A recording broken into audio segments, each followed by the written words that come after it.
It's amazing that such a small country like Israel, if you go to Yahoo, for example, you got Yahoo News, and every other story is about Israel. But this is a country, you know, the size of Lithuania, with a population about 8 million people, they say. Size of New Jersey. It's small. And yet it is like a constant fixture in our news. Every day we're told what we're told is we're given a complete rose-colored vision. You know, we're looking at Israel with rose-colored goggles, because they want us to think that Zionism is democratic, that we have something in common with Israel, that we have a shared fate, and that therefore it is our obligation to support this state.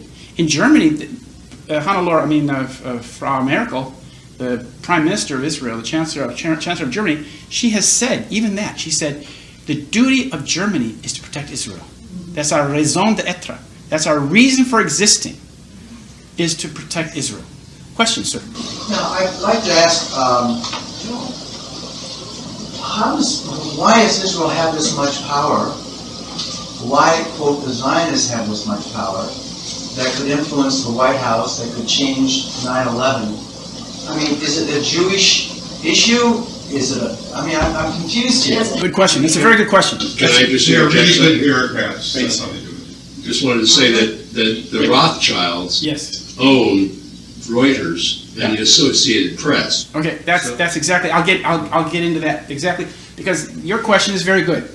So you say to yourself, that's what I was asking for years too. How is it that little Israel could have such clout? One thing you have to remember is that on 9/11, for example, before the buildings collapsed, they've been hit by the planes, but before they collapsed, or shortly after they collapsed, but I think even before they collapsed, Ehud Barak was on BBC World Television giving his explanation for who was behind this. Now that's very important. In a false flag terror attack, they have to get their explanation out very quickly. They don't want you to think, to ponder, to ask any questions. You get hit by the shock and awe, and then they give you a second to think about it, and then they tell you what happened. And that's what Ehud Barak did. Ehud Barak is the former commander of the Sayeret Matkal, along with Netanyahu. Netanyahu was one of his soldiers, both brothers, Jonathan and Bibi. Sayeret Matkal is elite commando force that serves directly under the chief of staff of the Israeli military. Okay, so it's like a secret or a self-contained commando force that serves the chief of staff. Okay, now Ehud Barak is on BBC TV telling the entire English-speaking world that he said that we know who's behind this. It's Osama bin Laden, that we know where Osama bin Laden is hiding, and it is time for America to lead the world in a concrete war on terrorism. Right, that's the view from the Palestinian side. Joining me now here in the BBC World studio is the former Israeli Prime Minister Ehud Barak, who's in London at the moment. Mr. Barak, welcome to BBC World.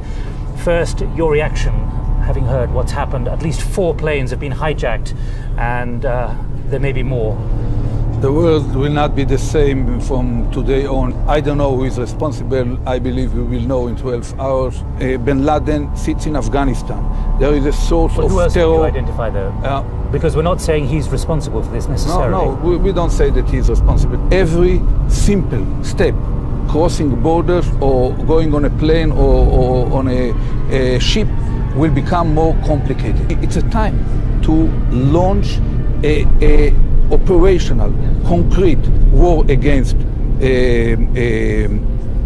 terror, even if it takes certain pains from the routine activities of our normal society. This is the time to deploy a globally concerted effort led by the United States, the UK, Europe, and Russia against all sources of terror. Consistently, along 6 or 10 years, Iran, Iraq, Libya, North Korea. This is the only way. Without this clarity of purpose, there will be no world order. The Israeli newspaper Ma'ariv has reported Israel's former Prime Minister Benjamin Netanyahu has publicly said the September 11th attacks have been good for Israel. Netanyahu said, quote, we're benefiting from one thing, and that is the attack on the Twin Towers and Pentagon and the American struggle in Iraq. End quote.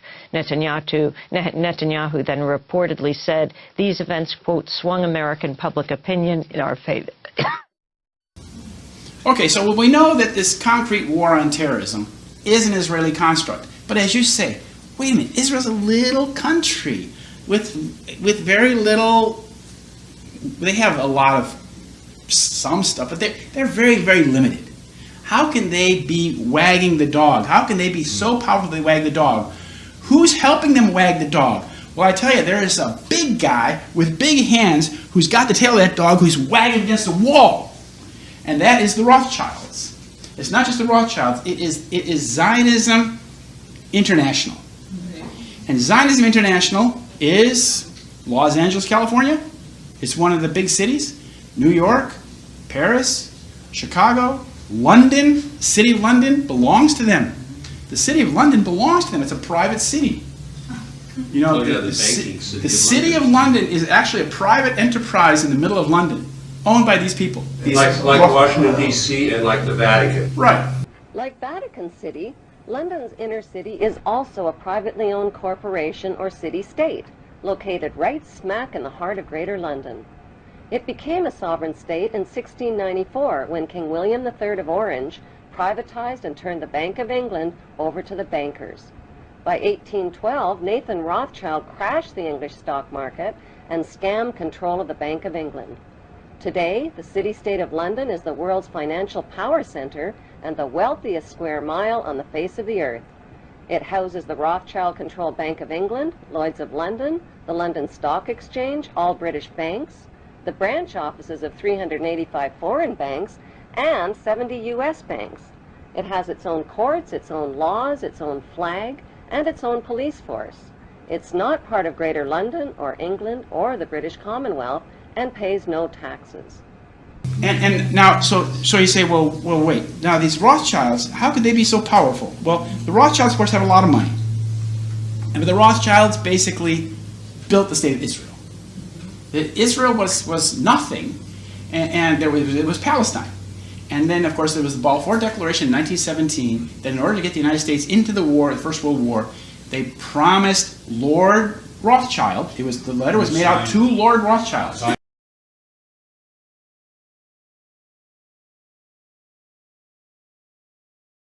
The Balfour Agreement. It was made out to him. Yes. It was made out to him. Dear Lord Rothschild.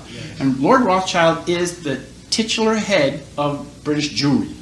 So the Jewish community of Britain is headed by Lord Rothschild. So His side of the deal was to get the U.S. in the war. Yes. That is not a small fact. No. In Yes. itself. Yes.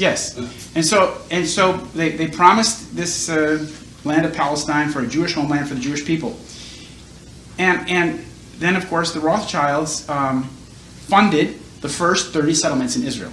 Places like Rishon LeZion, the first in Zion, Rishon LeZion, where Ben Gurion was the picker of the grapes. And they said, Ben Gurion, I think you'll be the prime minister of Israel. And Ben Gurion came from Rishon LeZion. He was working in the vineyard there, and they made him the prime minister. And now the Rothschilds, they have great power. They own the media. They're on the executive board of BBC. And they create media moguls like Rupert Murdoch. Rupert Murdoch, I've met him before. He was a little guy in Australia, little newspaper. He doesn't tell you his mother was an Orthodox Jew, Mrs. Green, and he uses the Murdoch name. He wants you to think that he's a good Scotsman, right? But he's more loyal to his Jewish side. And so he's very loyal to the state of Israel. And what happened is that the Rothschilds create big media moguls like Rothschild, like Mr. Murdoch. They fund him, they see if he's going to work out. He works out, fund him more, and he becomes this billionaire who comes to America and buys up media properties like they're dandelions. Wait a minute, where's the money come from? Same question you could ask Alex Jones. Where's the money come from? Same you can ask, I know the media mogul of a little country called Estonia. Where'd the money come from, Hans? Where'd you get the money to buy all these properties? That's how they do it. They create the person who then becomes the media mogul. Like in the case of the Murdoch family, it probably won't last very long because the Murdoch boys are not Jewish. Their mother was an Estonian. So it's like when Rupert passes the scene, it will probably pass on to somebody else. But that's the thing, is that these Rothschilds, because of their power in the central banking, in their power over the US dollar, because their power over the Western world, it's not been forever. It's only been a couple hundred years. They really got started like in the 1770s. They were instrumental in the American Revolution. You remember that the American Revolution was largely fought by German soldiers called Hessians, mercenaries. And some of my relatives were German Hessians who came to fight the Revolutionary War. And they were fighting on both sides actually. When George Washington was going across the river to Trenton, and that famous painting, that in that battle, the Battle of Trenton, it was mostly Hessians fighting Hessians.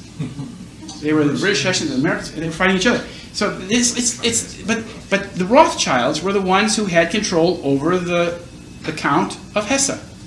And so that's where they're from. They're from that's Frankfurt. They're from that part of the world. And they got into this business of funding wars and funding governments and then controlling those governments. And that's the situation we're in today. That's the situation we're in Britain, in Canada, Australia, and the United States.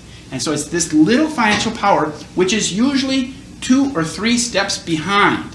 They're detached. So I have one article in this book that deals with this, because there are Rothschild fingerprints on 9/11, but you have to look very carefully.